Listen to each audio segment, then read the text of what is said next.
Hello everyone, my name is Michala Pihrtová and I am a German teacher in a language school Perfect World situated in Pilsen, the Czech Republic.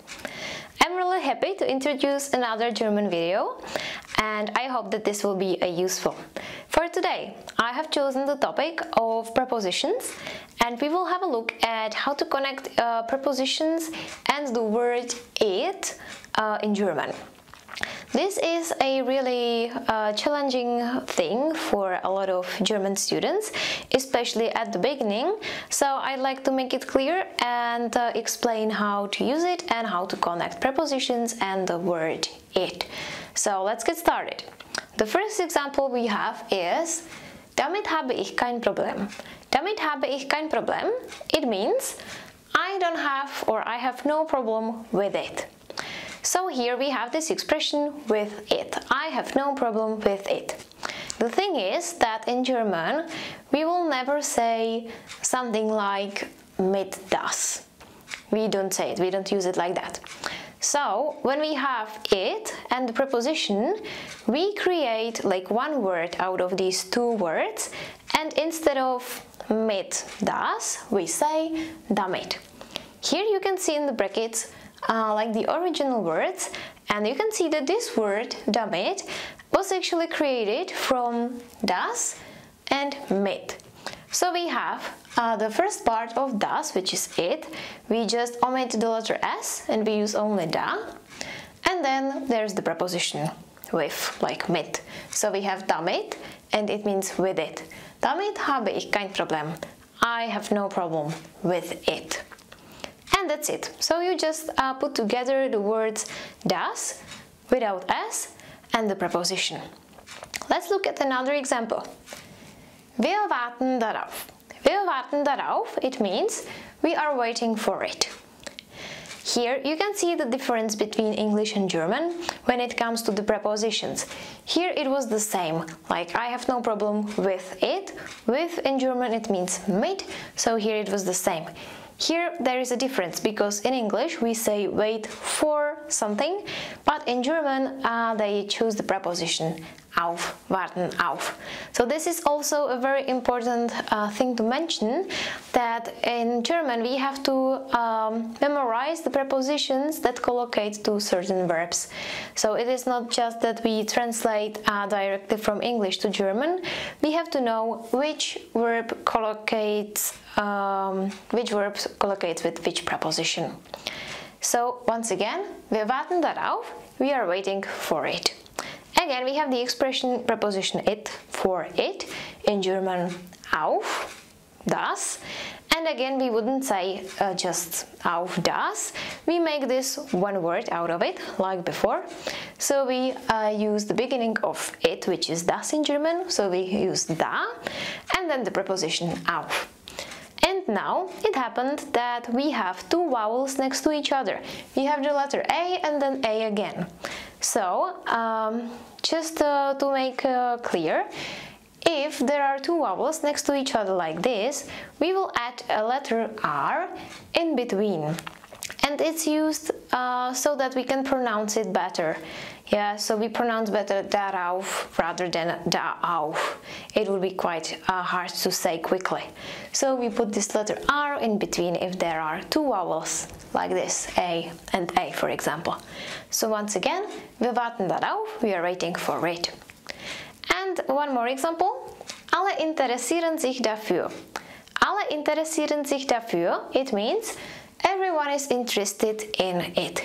Here again, that's the collocation, sich interessieren für, it means to be interested in something. And when we say that everybody is interested in it, again we have this collocation, it preposition, so we say das and für, but we wouldn't say it like that in German, so we have to put it together and we say dafür. Da, it stands for das, and für, that's the preposition. So, alle interessieren sich dafür, everybody is interested in it. And that's it. So in fact it's not that difficult. The only thing you need to know is the right preposition which collocates with the given verb. And then the only thing we do is that we use da, the beginning of the word das, and then we just stick the preposition to it, to its end. And in case of two vowels next to each other, we place the letter R in between. That's for the affirmatives. We can of course come across a couple of questions when we also use prepositions, and here there is no more it, but we use the word what, like in questions, what are you waiting for, or what are you interested in? And this is done in a very similar way, so let's have a look. Woran denkst du jetzt? Woran denkst du jetzt? It means, what are you thinking about right now, at the moment?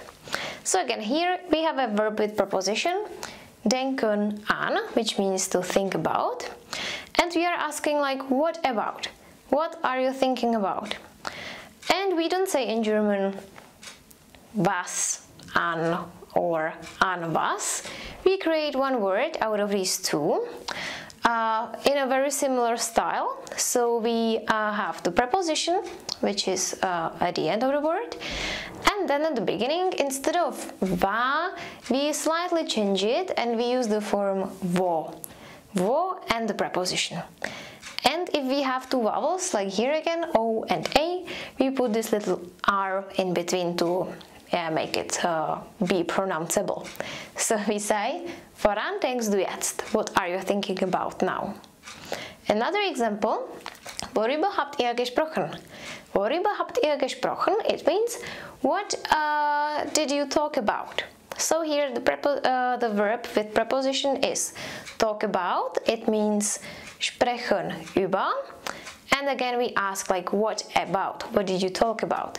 So we will create this word worüber.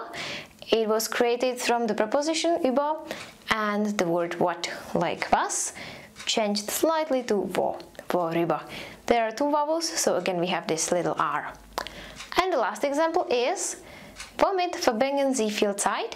Womit verbringen Sie viel Zeit? It means, what do they spend a lot of time with?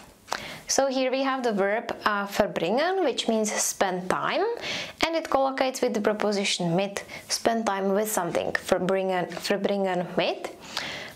So womit verbringen Sie viel Zeit? What do they spend time or a lot of time with? And again we ask like, what with? So we create the word womit. And that's it, guys. So let me just briefly sum up.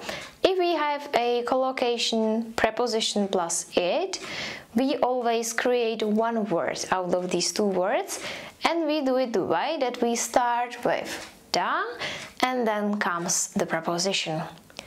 If we want to ask like what and the preposition, like what about, what for, what with, and so on, we create again just one word out of these two words, and we start this time with wo, that like suggests the question, and then there's the preposition. And if we have two vowels next to each other, either in affirmatives or in questions, we put or we place a little letter R between da and vo and the preposition. So that's it. I hope that it's understandable. I keep my fingers crossed. I wish you the best luck in German, and I'll be looking forward to seeing you next time.